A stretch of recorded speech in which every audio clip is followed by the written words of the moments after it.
নমস্কার, শুভ শারদিয়া। আমি ডক্টর দেবজ্যোতি। তো এখন যারা ভিডিওটা দেখছেন, এই ভিডিওটা তাদের মধ্যে কেউ হয়তো প্যান্ডেলে এখন এই মুহূর্তে রয়েছেন, কিংবা হয়তো কেউ প্যান্ডেলে যাওয়ার প্ল্যান করছেন, কিংবা কেউ প্যান্ডেল থেকে ফিরে এসে হয়তো বাড়িতে বসে আছেন। আমার সবাইকেই একটা কথা বলার, এই পুজোর সময়টা খুবই আনন্দের সময় আমাদের প্রত্যেকটা বাঙালির জীবনে। মানে এই পুজোর দিনের জন্য আমরা একটা বছর ধরে অপেক্ষা করে থাকি, এবং এক বছর পরে যখন আবার দুর্গাপুজো এসেছে, সেই সময়টায় আমরা প্রত্যেকে মেতে উঠি এই আনন্দে। এই আনন্দের সময়টা আমাদেরকে দায়িত্বপূর্ণভাবে খুব ভালোভাবে কাটাতে হবে। আর দায়িত্বপূর্ণভাবে যদি ভালোভাবে কাটাতে হয়, তাহলে আমাদেরকে কিছু বেসিক জিনিসপত্র একটু মেনে চললে খুব ভালো হয়, যাতে করে পুজোর মাঝে এমন কিছু না হয় যাতে আমরা অসুস্থ হয়ে পড়ি, কিংবা হয়তো বাকি পুজোটা অতটা ভালো করে কাটাতে পারলাম না যেরকমভাবে ভেবেছিলাম কাটাবো।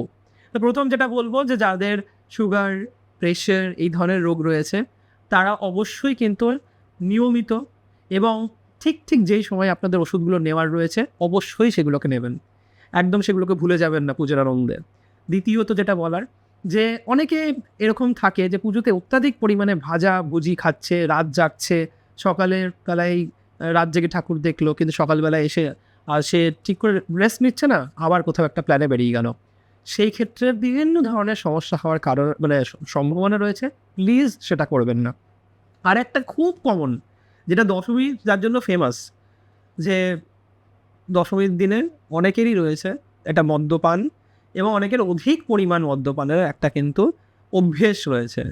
আমি ডাক্তার হিসেবে তো একদমই সাপোর্ট করতে পারি না এই জিনিসটাকে, কিন্তু যদি দেখা যায় যে এরকম এই ধরনের জিনিস না করলেই নয়, যদি আপনাদের মনে হয়, তবে সেক্ষেত্রে অবশ্যই কিন্তু একটা মাত্রা রেখে মদ্যপানটা করবেন অবশ্যই। এবং অনেক রিসেন্টলি অনেকগুলো ঘটনা ঘটেছে, আপনারাও জানেন, সেগুলো আমি এখন মেনশন করছি না।